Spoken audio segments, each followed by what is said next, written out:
So this game is not even Japanese made. I was looking at the names, like the only Japanese name I've seen was the performer of this song, and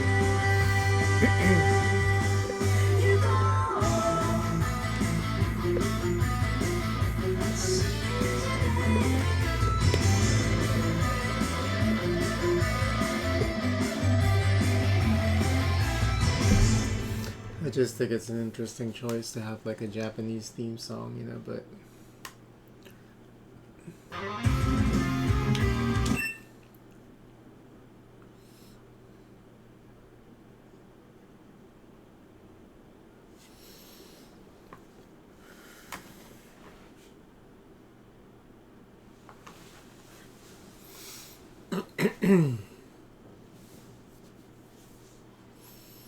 uh-oh.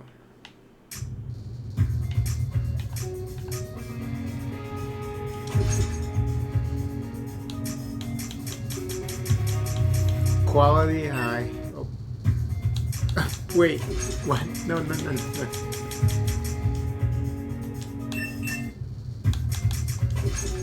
How does this work? I can't even select that anymore.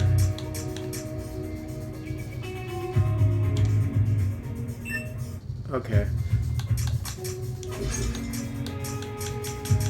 Weird.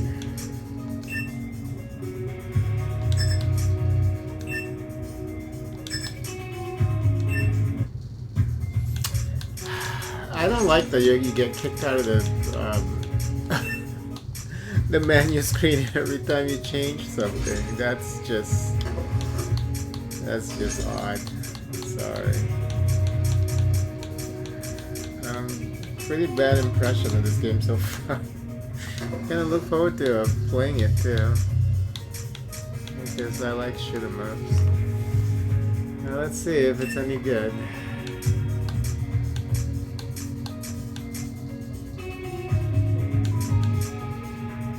Oh, let me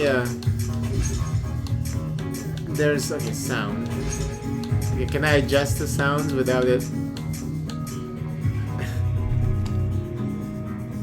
Okay, at least I'm not getting kicked out every time I slide down on the sound volume.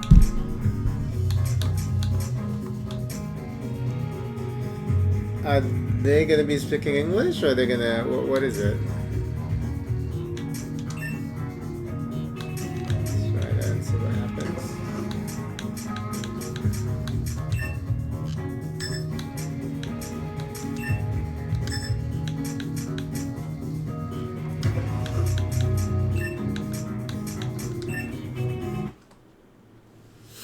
It's been 3 years since the world burned. It was Argus, the Watchman system given control of the Solar Defense Force. Dr. Mason said it was inevitable, that it was the nature of all complex systems to grow beyond their original intended purpose. But then, hindsight is easier than foresight, and caution is always the first victim of progress. We don't know how long it took for it to decide to turn on its masters. it did. They say the war, if you could call it that, was over in less than 72 hours. 72 hours for the Earth Defense Force to be vaporized by an automated fleet of their own ships. And for centuries of humanity's achievements to be wiped off the face of the planet.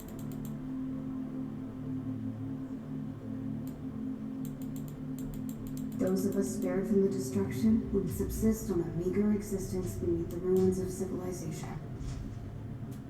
For 3 years, we hid, foraged, survived. Survive. Below the ruins of New Alberta, we found it. A massive weapons research and deployment facility called the Bow. Nearly a mile long, protected by the mountains above it from the orbital strike.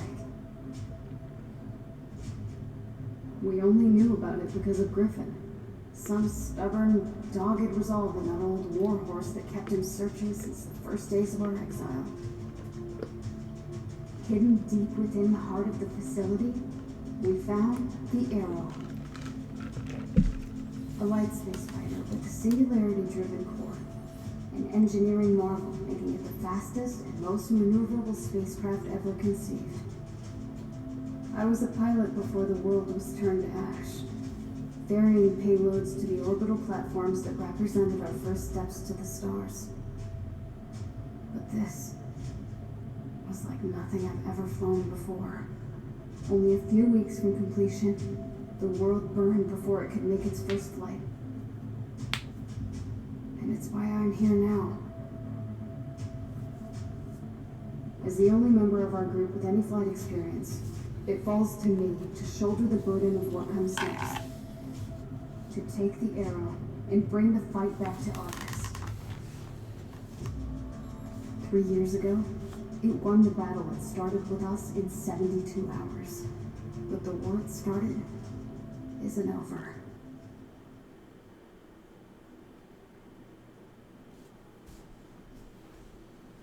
You're 72 hours from launch, honey.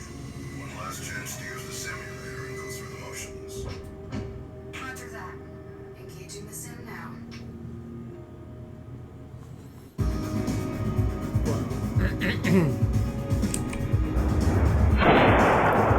Oh.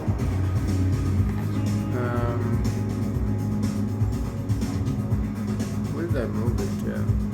Oh, 6 and 9.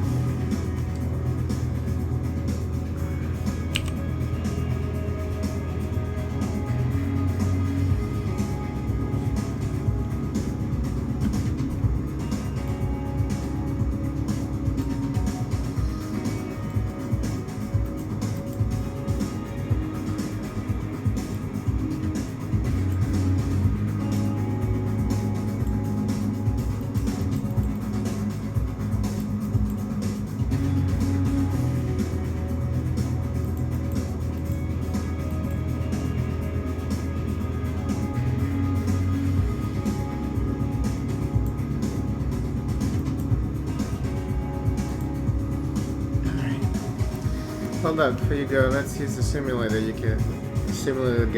Let's use the simulator to get you acclimated. Use the left stick to fly around, right trigger to shoot. Okay.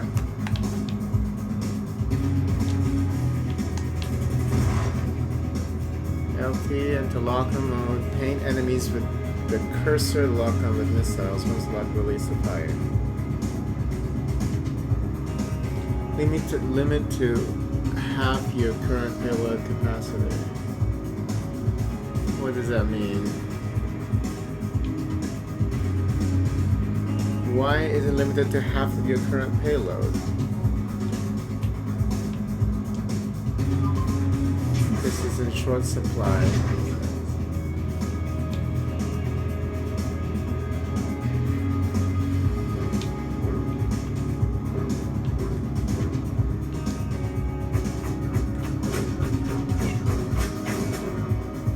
Some drones will drop item over from upgrades, missile packs or health. Pulled back and right stick slow down.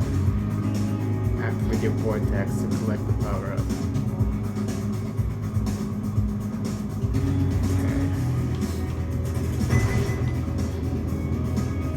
Okay. Go through weapons. You need to get through an arrow without being shot in order to keep any weapons and collect them.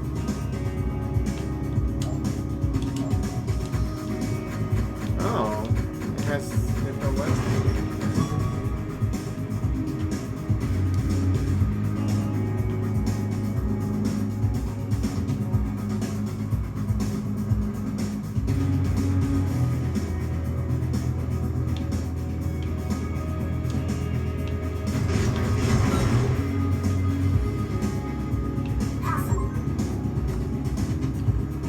Up and right stick to boost to deflect. To boost, to deflect shots and mark on out of range target.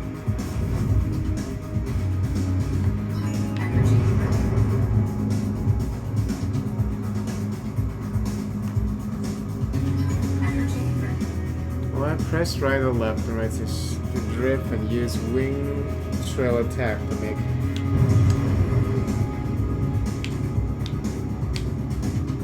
I don't understand.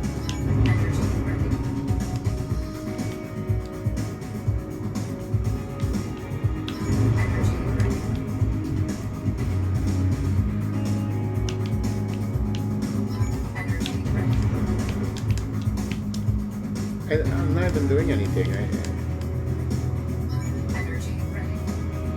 Destroy drone to continue. I can't even. What? How? Oh, you use your left stick to you just nudge on your left stick and it will destroy the enemies? That's kind of weird, but okay. Ready for taxi. Red alarm? Check. Magnetic accelerator channel is primed. Compass open. Coordinates set. All systems are green. Arrow 1, ready for launch. Good luck. Here goes everything.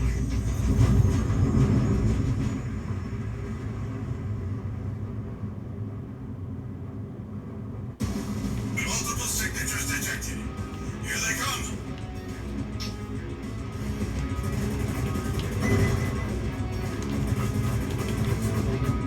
Missiles.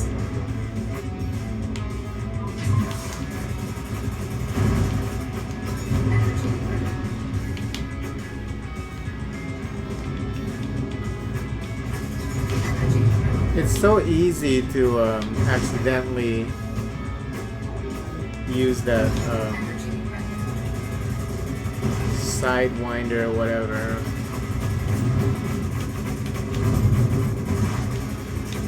Like that.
Oh,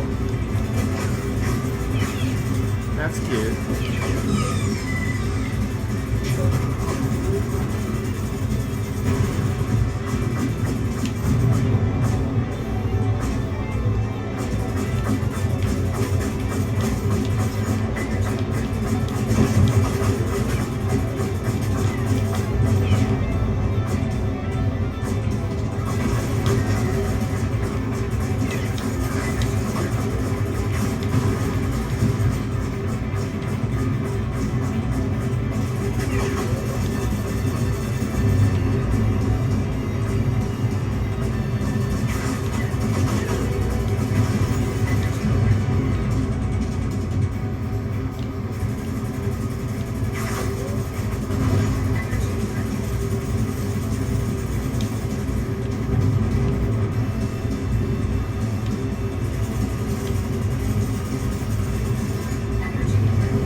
Yeah, it's so easy for you to accidentally trigger the right thumbstick.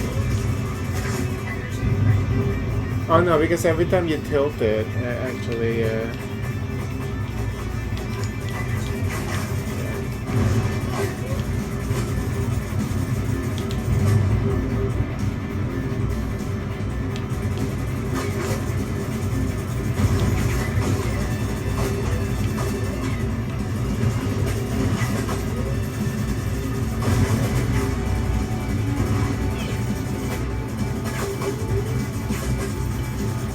That's pretty cool, actually.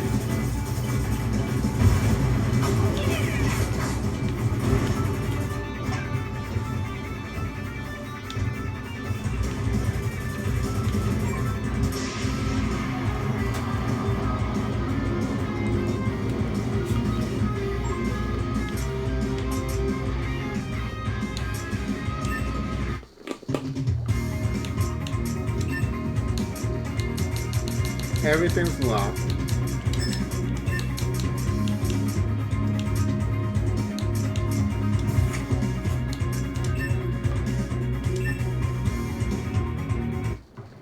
Orbital window achieved.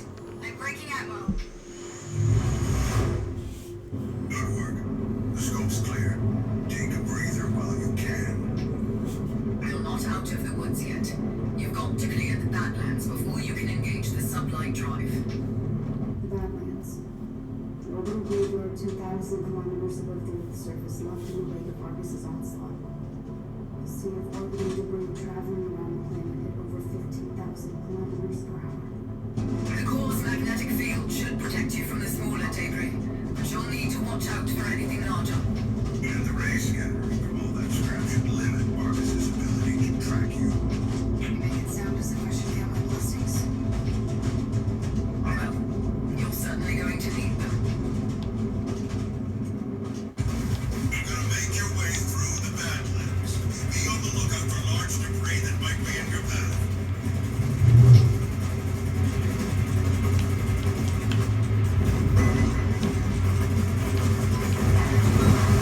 This looks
This first-person view is very playful, by the way.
Wait, what?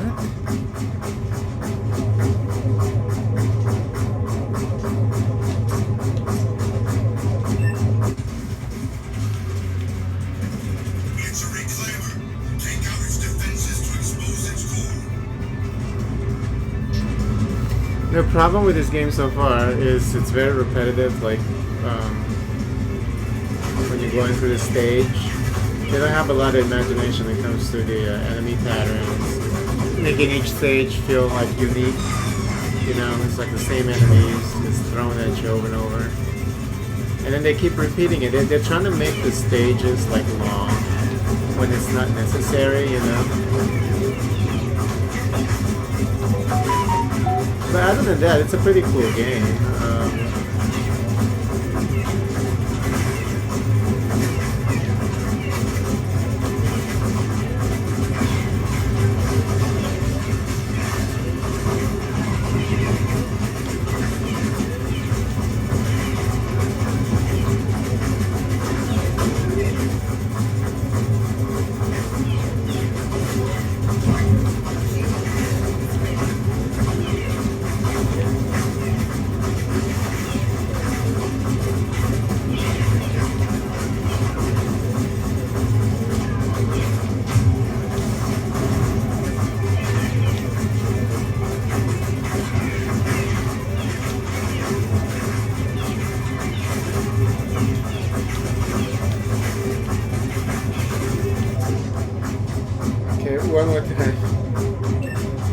I don't understand this.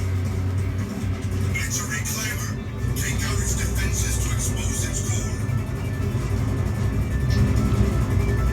Yeah, if they tighten up the stages, like both stages, stage one and this stage, they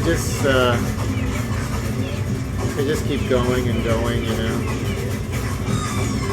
Just make the stages shorter so that you can get to the cool boss fights immediately or quickly.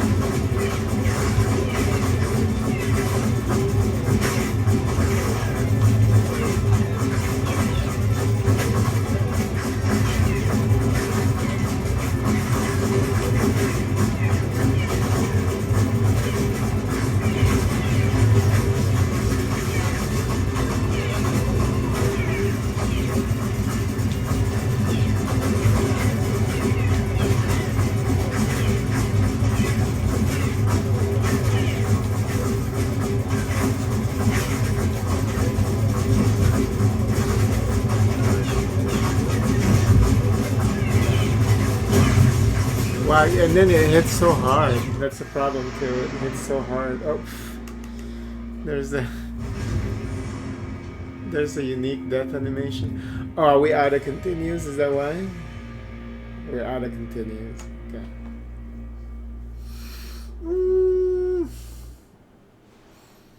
Yeah, if they tighten up the stages, I think this game would have been better.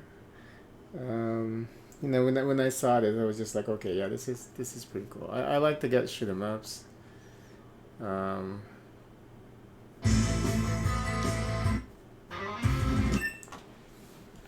like to support like shoot 'em up releases as long as they look kind of decent. And this one looked kind of decent, you know, but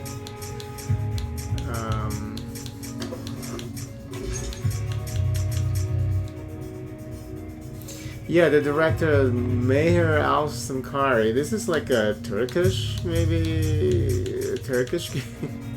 I thought it was. I thought it was like a Japanese game. I think I got tricked by the intro, and I think they put that in the trailer. But so far, it's not that bad. I mean, they have a Japanese cast, Japanese localization.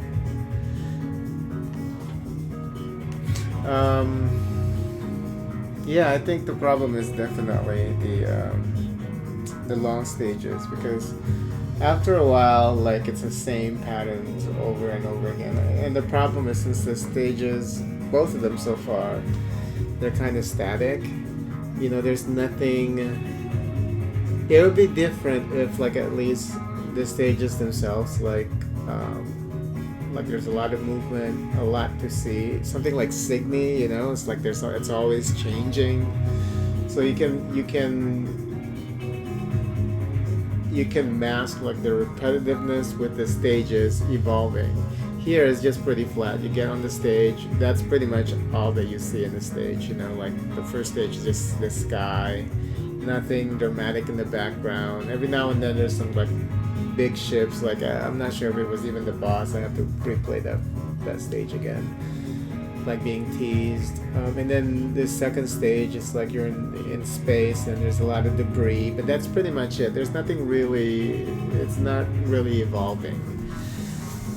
Since I've only played a little bit of the game. How long have you been playing this? About half hour. I'd say it's okay. It's not as good as I thought it was going to be. Yeah, if they tightened up the stages, I think it would have been a much better game. Let's see.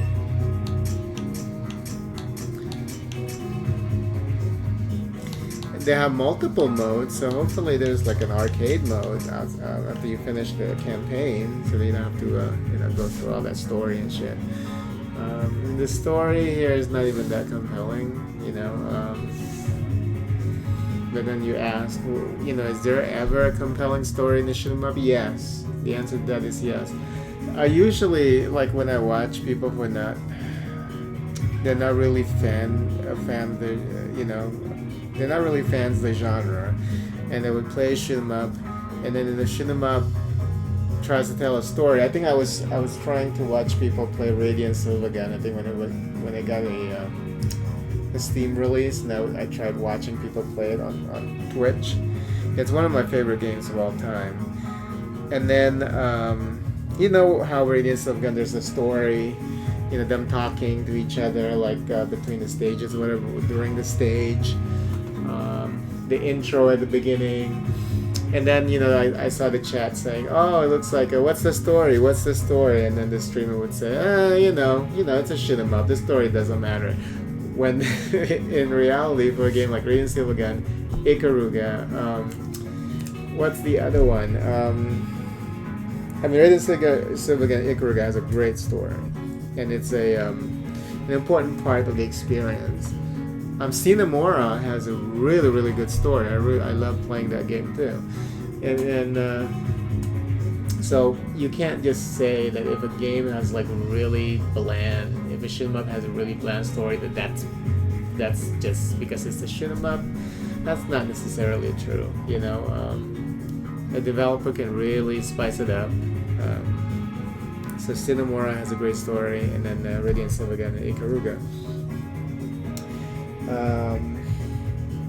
What's the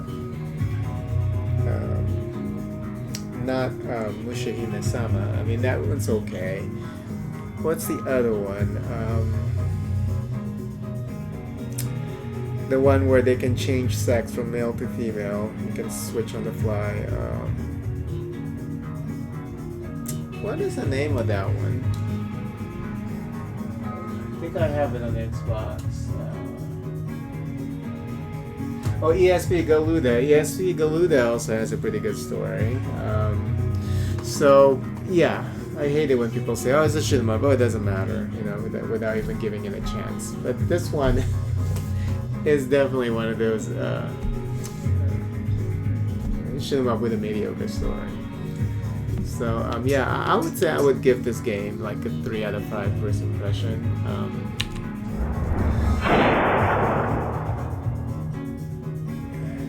Like it's almost there, but held back by, I don't know, this need to make the stages longer, when they could just make it compact or have a lot of things going on in the stages. But you know, I'm still early, so it might still get better, who knows. But other than that, the actual mechanics, like the ship movement, the shooting, it's pretty good.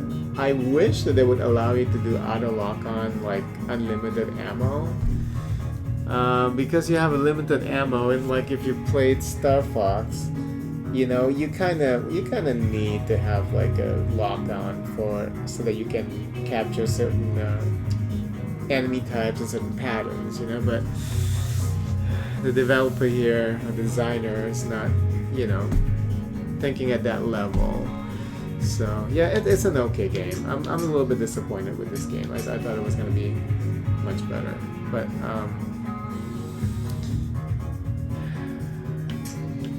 we'll play it again a little later.